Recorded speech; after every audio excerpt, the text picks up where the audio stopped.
Hello friends, welcome to the new episode of my channel. আমি অরিত্র। এখন 1 November দুটো বড় হিন্দি ছবি রিলিজ করতে চলেছে। একদিকে রয়েছে ভুল ভুলাইয়া 3, একদিকে রয়েছে সিঙ্ঘম 3। এবার এই দুটো ক্ল্যাশ কি হবে বক্স অফিসে সেটারই একটা অ্যানালিসিস আমরা করবো, যে ক্ল্যাশে কে জিততে পারে, কি হতে পারে সেটারই অ্যানালিসিস। এবার দেখুন, দুটো ছবি কিন্তু ফ্র্যাঞ্চাইজ ভ্যালু আছে। এবার কোনটা বড় ফ্র্যাঞ্চাইজ যদি আমরা দেখি, তাহলে ডেফিনেটলি সিঙ্ঘম ফ্র্যাঞ্চাইজটা অনেক বড়, অনেকগুলো ছবি হয়ে গেছে। মানে সিঙ্ঘমেরই এটা পার্ট 3, তার মাঝখানে সূর্যবংশী আছে, সিম্বা রয়েছে, তো অনেকগুলো ছবি অলরেডি হয়ে গেছে, তো বড় ফ্র্যাঞ্চাইজ, বেশি স্টার্সরা ইনভলভড আছে। অন্যদিকে ভুল ভুলাইয়ারও পার্ট 3, আগের পার্টটা বড় হিট হয়েছে এবং ফার্স্ট পার্টটার একটা কাল্ট ফলোয়িং আছে, অনেক আগে এসেছিল বাট কাল্ট ফলোয়িং আছে, সবকিছু আছে। তো দুটোরই ফ্র্যাঞ্চাইজ ভ্যালু আছে, তাই জন্য সেই ফ্র্যাঞ্চাইজ ভ্যালুটা দুটোকেই হেল্প করবে। তো ওই ফ্যাক্টরটা আমি দুজনের জন্য নালিফাই করে দিচ্ছি। আর আমরা প্রথমে শুরু করবো হচ্ছে স্টার কাস্ট দিয়ে, ঠিক আছে? দুটো স্টার কাস্ট কম্প্যারিজন করবো। এবার যদি আমরা চলে আসি হচ্ছে সিঙ্ঘম 3 এর স্টার কাস্টে, কথাটা শুনতে তেতো লাগবে কিন্তু এটা সত্যি কথা, যে সিঙ্ঘম 3 এর যে স্টার কাস্টটা রয়েছে, এদের প্রত্যেকের অবস্থা কিন্তু খুব খারাপ। আমি ফ্যাক্ট বলছি আপনাকে। অক্ষয় কুমারের এই মুহূর্তে মার্কেট অতীব জঘন্য।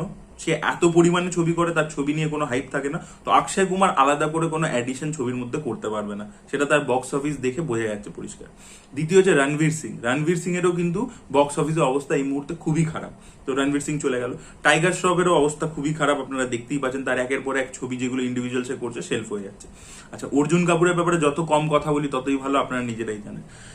তারপরে হচ্ছে যে আমাদের অজয় দেবগন। অজয় দেবগনের কিন্তু ছবি তখনই ওয়ার্ক করে যখন ছবিটা ইটসেলফ ভালো হয়। অজয় দেবগনের কিন্তু ভালো ছবিও না ওয়ার্ক করতে পারে। ময়দান যেরকম খুব ভালো ছবি ছিল, কিন্তু ছবিটা ওয়ার্ক করেনি, বিকজ ওই জনরাটা এখন চলছে না, স্পোর্টস ড্রামা জনরাটা এখন ওয়ার্কই করছে না।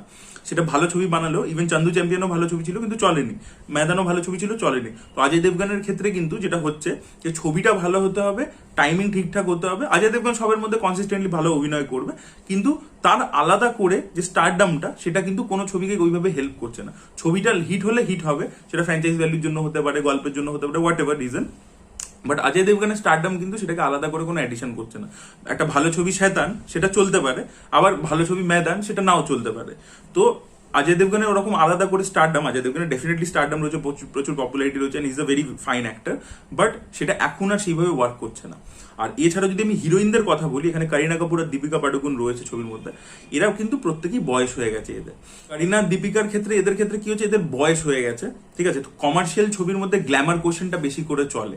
তো এদের কিন্তু আর গ্ল্যামার নেই, করিনার তো নেই, দীপিকার কিছুটা আছে, কিন্তু এই ছবিতে আমি জানি না সেটা কতটা ফুটে উঠবে। মানে দীপিকার যে জিনিসপত্রগুলো নিয়ে একটা ভাইরাল হয় বা সেন্সেশন হয়, মানে ধরুন ওই গেরুয়া বিকিনি পাঠানে, সেই জিনিসপত্রগুলো তো এই ছবির মধ্যে থাকবে না, তো সেইটা আর হবে না।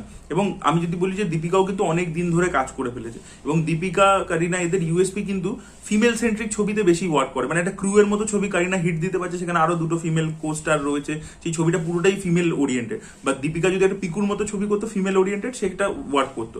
কিন্তু এদের যে অ্যাক্টিং প্রাওয়েস বা এদের যে ফ্যান ফলোয়িং, সেটা এই কমার্শিয়াল ছবির গ্ল্যাম কোশ্চেনটার মধ্যে এখন আর বসে না, এদের অনেকটা এজ হয়ে গেছে। এবার অন্যদিকে আমি যদি চলে আসি ভুল ভুলাইয়া 3 এর স্টার কাস্টে, ভুল ভুলাইয়া 3 এর স্টার কাস্টে যে পেয়ারটা আছে, এই পেয়ারটা হচ্ছে খুব ফ্রেশ। কার্তিক আর তৃপ্তি, এদেরকে আমরা প্রথমবার দেখতে পাবো। কার্তিক আরিয়ানের ক্ষেত্রে, কার্তিক আরিয়ানে কিন্তু এই যে বাকি হিরোদের কথা আমি বললাম সিঙ্ঘম 3, তাদের থেকে এখন মার্কেটে অনেক বেটার রেপুটেশন। তার একটা ইয়াং ফ্যান ফলোয়িং আছে, যারা কিন্তু কার্তিককে প্রচন্ড ভালোবাসে। ফ্যামিলি অডিয়েন্সও কিন্তু কার্তিককে ভালোবাসে। সে যখন কমেডি করে বা ফ্যামিলি ভ্যালুজের ছবি করে, সত্যপ্রেম কি কথা, সেখানে কিন্তু ফ্যামিলি অডিয়েন্স দেখতে তাকে পছন্দ করে। তার কিন্তু একটা স্টেডি ফ্যান ফলোয়িং হয়ে গেছে। এবার চান্দু চ্যাম্পিয়নের আপনারা এক্সাম্পল দেবে, আমি আগেই বলে দিলাম যে ওই জনরাটা এখন ওয়ার্কই করছে না। স্পোর্টস ড্রামা যেখানেই যা বানাচ্ছে, বড় স্কেলে বানাক ছোট স্কেলে বানাক, কোথাও কিছু ওয়ার্ক করছে না। তো সেটা কার্তিকের দোষ নয়, কার্তিকের কিন্তু একটা স্টেডি ফ্যান ফলোয়িং আছে, এবং যখন ও এই স্পেসটার মধ্যে করে, কমেডি স্পেসের মধ্যে, সেখানে তো ওর একটা স্টেডি অডিয়েন্স আছেই আছে, ঠিক আছে? দ্বিতীয় হচ্ছে তৃপ্তি দিমরি, এই মুহূর্তে দাঁড়িয়ে টক অফ দ্য টাউন, ঠিক আছে? তাকে নিয়ে কিন্তু মানে কমার্শিয়াল ছবির মধ্যে যে গ্ল্যাম কোশ্চেনওয়ালা হিরোইন, সেই এক্স ফ্যাক্টরটা কিন্তু তৃপ্তি দিমরির ক্ষেত্রে এই মুহূর্তে কাজ করছে। আমি এটাও বলেছিলাম আপনাদেরকে গুড নিউজের সময়, এই ব্যাড নিউজ বলে ছবিটার সময়, যে তৃপ্তি দিমরি কিন্তু এই কমার্শিয়াল জোনের মধ্যে বেশি দিন টিকবে না, কারণ সে কিন্তু ওই কমার্শিয়াল অভিনয়টা করতে পারে না। মানে যে আদাটা দরকার পড়ে ওই কমার্শিয়াল জিনিসপত্রগুলোকে পুল অফ করবার জন্য, যে গ্ল্যাম কোশ্চেনটাকে, সেটা তৃপ্তির মধ্যে নেই। কিন্তু সেই হাইপটা ডাউন হওয়ার আগেই তৃপ্তির হাতে যে লাইন আপ আছে, এখন কিন্তু অ্যানিমালের পরবর্তীতে ব্যাড নিউজ এলো বা এই ছবি, এগুলোতে এখন ওর হাইপ আছে, বাজার রয়েছে আর কি। তো সেই বাজারের মধ্যে, হাইপের মধ্যে যেহেতু আসছে, তাই জন্য তৃপ্তিকে নিয়ে একটা কিউরিওসিটি লোকের মধ্যে বা একটা এক্সাইটমেন্ট দর্শকের মধ্যে, ইয়াং অডিয়েন্সের মধ্যে স্পেশালি কাজ করছে। আর কার্তিকের ক্ষেত্রে আপনাদেরকে যেটা বললাম, ফ্যামিলি অডিয়েন্স, ইয়াং অডিয়েন্স দুটোই রয়েছে। তো ওই পেয়ারটা ওয়ার্ক করবে, এবং তার সাথে অভিনয়টাকে পুল অফ করবার জন্য মাধুরী দীক্ষিতের মতো অভিনেত্রী রয়েছে, বিদ্যা বালান রয়েছে, যারা খুব ভালো। আর এছাড়া আনিস বাজমি কিন্তু এই ছবির মধ্যে নিশ্চয়ই সঞ্জয় মিশ্রা, রাজপাল যাদব এদেরকেও নেওয়ার চেষ্টা করবে। রাজপাল যাদব তো আছেও ছবির মধ্যে, তো এরা কিন্তু কমেডি পুল অফ করে দেবে। স্টারডামের নিরিখে মানে বিচার করি তাহলে কিন্তু সিংঘাম আগেনের যে স্টার কাস্ট রয়েছে তাদের এই মুহূর্তে মার্কেটে যে অবস্থা তার থেকে কিন্তু ভুল ভুলাইয়া 3 এর স্টার কাস্টের অনেক বেটার রিসেপশন আছে, এটা কিন্তু ফ্যাক্ট। এরা অনেক সিনিয়র, অনেক দিন ধরে কাজ করছে, বাট সেটাতে কিছু চেঞ্জ হয়ে যায় না। কার্তিকের কিন্তু তার থেকে বেটার রেপুটেশন আছে, ও একা এদিকে এতজন তা সত্ত্বেও বলছি। এবার দ্বিতীয় চলে আসি কন্টেন্টের মানে ভিত্তিতে বিচার করি যে কোন কন্টেন্টটা বেশি প্যালেটেবল। এবার সিংঘাম আগেনের যে বিষয়বস্তুটা হতে চলেছে সেখানে টেরোরিজমের একটা অ্যাঙ্গেল আসবে। আমরা প্রত্যেকে জানি জ্যাকি শ্রফের ক্যারেক্টারটাকে ওরা অলরেডি সূর্যবংশীতে এস্টাবলিশ করে দিয়েছে, সে রয়েছে এখানে, তাকে বাজিরাও সিংঘাম ধরতে যাবে, কাশ্মীরের ক্লাইম্যাক্স রয়েছে, এগুলো তো লিক হয়েছে বাইরে, তো এগুলো আমরা জানি অলরেডি। বাট এই যে ইন্ডিয়া ভার্সেস পাকিস্তান, এই যে ন্যারেটিভ, এই যে টেরোরিজমের অ্যাঙ্গেল, এইটা কিন্তু এখন আর চলছে না। আপনারা দেখেছেন টাইগার 3-তে এই ফর্মুলাটা কিন্তু ফেল করে গেছে। বা একটা সিনেমা এলো হচ্ছে যোদ্ধা বলে, ওটাতেও কিন্তু ওয়ার্ক করেনি। ইন্ডিয়া পাকিস্তান এই যে ব্যাপারটা, এটা কিন্তু রিপিটেটিভ হয়ে যাচ্ছে। তাই জন্য কিন্তু ওয়াইআরএফও নিজের যে স্পাই ফ্র্যাঞ্চাইজের যে পরবর্তী ছবিটা আসছে ওয়ার 2, সেখানেও কিন্তু ওই সাবজেক্টটাকে অ্যাভয়েড করবার জন্য টাইম নিয়েছে, পিছিয়ে দিয়েছে, রিরাইট করেছে স্ক্রিপ্ট, যে ওরা ওই টপিকটা থেকে সরতে চায়। ওই টপিকটা 2023-এ ডান অ্যান্ড ডাস্টেড হয়ে গেছে। পাঠান করে ফেলেছে, তারপরে গাদার 2 করে ফেলেছে, আর কিন্তু তার পরবর্তীতে কিন্তু ওয়ার্ক করছে না। ইভেন আপনারা দেখবেন ঋত্বিকের ছবি ফাইটার, ওখানেও কিন্তু এই টপিকটা যেহেতু রিপিটেটিভ হয়ে গেছিল, সেটা কিন্তু একটা কিন্তু লেট ডাউন করেইছে দর্শকদেরকে। ফাইটার যে বাজেটের ছবি, যে এক্সপেকটেশন ছিল সেই লেভেলে ব্যবসা করেনি, ছবি খুব ভালো হয়েছে, কিন্তু ওই যে সাবজেক্টটা সেটা আর দর্শকের কাছে অতটা প্যালেটেবল হচ্ছে না, মানে নাথিং নিউ, বারবার রিপিটেটিভ হয়ে যাচ্ছে। অন্যদিকে ভুলভুলাইয়া 3 এই মুহূর্তে যে জনরাটাতে ডিল করছে, যে সাবজেক্টটা নিয়ে ডিল করছে, এটা এই মুহূর্তে টক অফ দ্য টাউন। কারণ হরর কমেডি, মুঞ্জিয়া সুপারহিট ছবি, স্ত্রী 2 অল টাইম ব্লকবাস্টার, তো এই ছবিগুলো কিন্তু সেম জনরার মধ্যে পড়ে। এই মুহূর্তে অডিয়েন্সের আগ্রহ রয়েছে এটা নিয়ে। আর এছাড়া শয়তান, ওটাও কিন্তু পুরোপুরি মানে আউট অ্যান্ড আউট হরর ছবি ছিল, সেটাও কিন্তু মানে বিশাল বিজনেস করেছে, খুবই সাকসেসফুল ছবি। তো হরর নিয়ে কিন্তু লোকের কিউরিওসিটি আছে। তো একটা সুন্দর যদি মিথিক্যাল ওয়ার্ল্ড বিল্ড করতে পারে আনিস বাজমিরা, যেখানে একটা খুব সুন্দর ব্যাক স্টোরি দেখাতে পারে। দেখুন ভুলভুলাইয়া 2 এর ওই কালা জাদুর অ্যাঙ্গেলটাকে আবার রিপিট করে দিলে চাপ আছে। যদি এটা নতুন কিছু দেখাতে পারে, একটা মিথিক্যাল জিনিসপত্র, একটা রাজবাড়ি কিছু ব্যাপার দেখাতে পারে, এই বিদ্যা বালানের ক্যারেক্টারটা, মাধুরী দীক্ষিত, ওদেরকে ভালো করে ইউজ করতে পারে, সেটা কিন্তু অনেক বেশি কিউরিওসিটি লোকের মধ্যে জাগাবে ইন টার্মস অফ কন্টেন্ট। এখানে কিন্তু কন্টেন্টটা রিপিটেটিভ, এখানে কিন্তু কন্টেন্টটার মধ্যে ফ্রেশনেস আছে। এখনো কিন্তু এই horror comedy done and dusted হয়নি, জনরাটা এই বছর শুরু হয়েছে। এবার দেখা যাক ভুলভুলাইয়া 3-তে ওটাকে ওরা যদি ভালো করে ডিল করে তাহলে কিন্তু ওয়ার্ক করবে 100%। এবং এই জনরাটা যেহেতু নতুন, খুব একটা এক্সপ্লোর নয় বলিউডে, তো এখানকার অডিয়েন্স ফ্রেশ, এবং যেহেতু রিসেন্টলি দেখেছে একটা স্ত্রী 2, তো এক্সাইটেড আবার ওই সেম টাইপের দেখতে চাইছে অন্য প্যাকেজিং এ। তো সেটা যদি দিতে পারে ডেফিনেটলি ভুলভুলাইয়া 3 অ্যাডভান্টেজ পাবে। ফ্যাক্টরটায় চলে আসবো, সেটা হচ্ছে একটা খুব ইম্পর্টেন্ট অ্যাসপেক্ট যেটা দিয়ে ছবির মার্কেটিং করা হয়, সেটা হচ্ছে গান। ইন্ডিয়ান সিনেমার ক্ষেত্রে গান কিন্তু খুব ইম্পর্টেন্ট একটা জিনিস। গান যদি হিট হয়ে যায় তাহলে সেটা কিন্তু একটা হিউজ লেভেলে দর্শক কনভার্ট করতে পারে। এবার ভুলভুলাইয়া ফ্র্যাঞ্চাইজের কাছে কিন্তু হিট গান রয়েছে, সেটা হচ্ছে মেরে ঢোল না আমি যে তোমার। এই গানটা কিন্তু ফার্স্ট পার্টে বিশাল হিট ছিল, সেকেন্ড পার্টে ওরা অরিজিৎকে দিয়ে গাইয়ে একটা নতুন ভার্সন তৈরি করছিল, সেটাও বিশাল লেভেলে হিট হয়েছিল।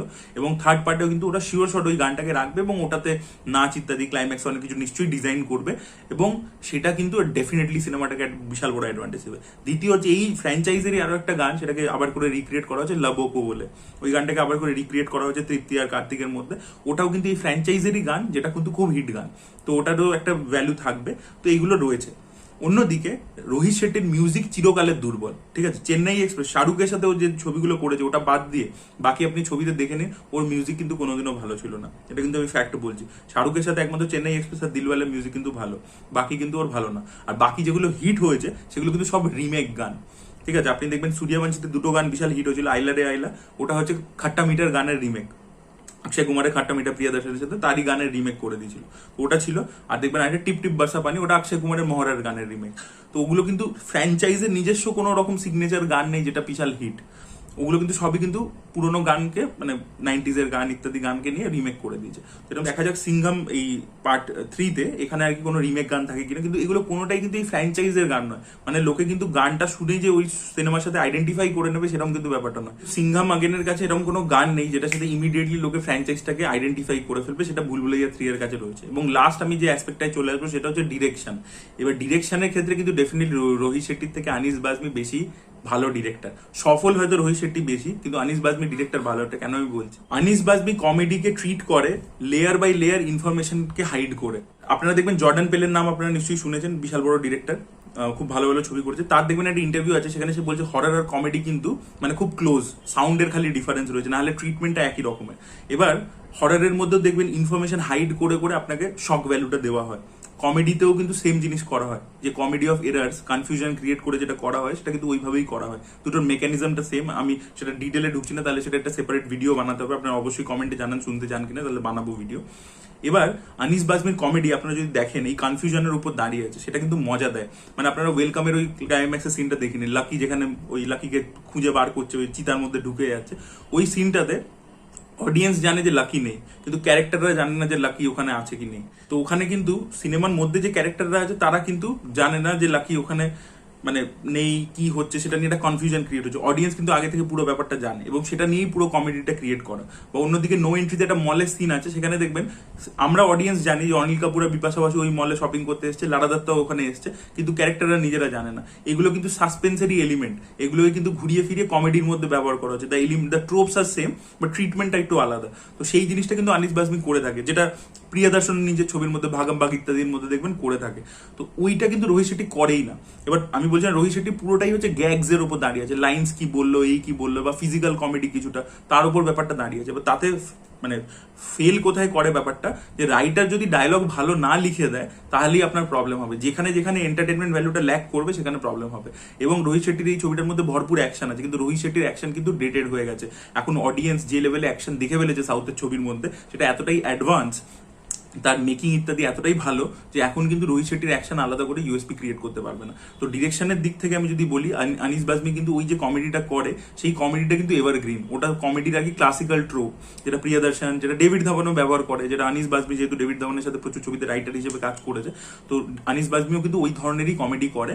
তো সেটা কিন্তু অনেক বেশি ক্লাসিক্যাল কমেডি, এবং সেটা কিন্তু ওয়ার্ক করার চান্সেস বেশি। দেখবেন ওই জিনিসটা রোহিত শেট্টির প্রথম ছবি গোলমালের মধ্যে, প্রথম না দ্বিতীয় ছবি গোলমাল 1 এর মধ্যে ছিল, কারণ নীরজ বড় ওটা স্ক্রিপ্ট লিখেছিল। ওটাতে দেখবেন ওই কনফিউশনের উপরই পুরো জিনিসটা দাঁড়িয়েছিল। এটাই ছিল আমার ওভারঅল অ্যানালিসিস। তো আমি ভুলভুলাইয়া 3 কে এগিয়ে রাখবো। এবার এটাও হতে পারে যে দুটো ছবির কোনোটাই ওয়ার্ক করলো না, যেটা ময়দান বা বড়ে মিয়া ছোটে মিয়ার ক্ষেত্রে হয়েছিল, যে দুটোই কিন্তু ফেস্টিভ্যালে এসেছিল এবং দুটোই বড় ছবি ছিল, বিগ বাজেট ছবি ছিল, ভালো স্টার কাস্ট ছিল, কিন্তু কোনোটাই ওয়ার্ক করেনি। সেটাও কিন্তু এই দুটো ছবির ক্ষেত্রে হতে পারে যে দুটোই চললো না। কারণ দেখুন দুটোতেই তো এইরকমের উদ্দেশ্য নিয়ে বানানো হয়েছে যে একটা এনক্যাশমেন্ট করা হবে, সেটা তো আমরা বুঝতেই পারছি না। এখনো অব্দি আমি ভুলভুলাইয়া 3 কে অনেক বেশি এগিয়ে রাখবো। ওটা সব দিক থেকে আমি যেগুলো পয়েন্টস গুলো বললাম, আমার মনে হচ্ছে ওটা অনেক এগিয়ে থাকবে, ওটা বড় হিট হতে পারে রাদার দেন সিঙ্গম 3। আপনাদের মতামত অবশ্যই কমেন্ট সেকশনে জানাবেন। Thank you so much, bye by.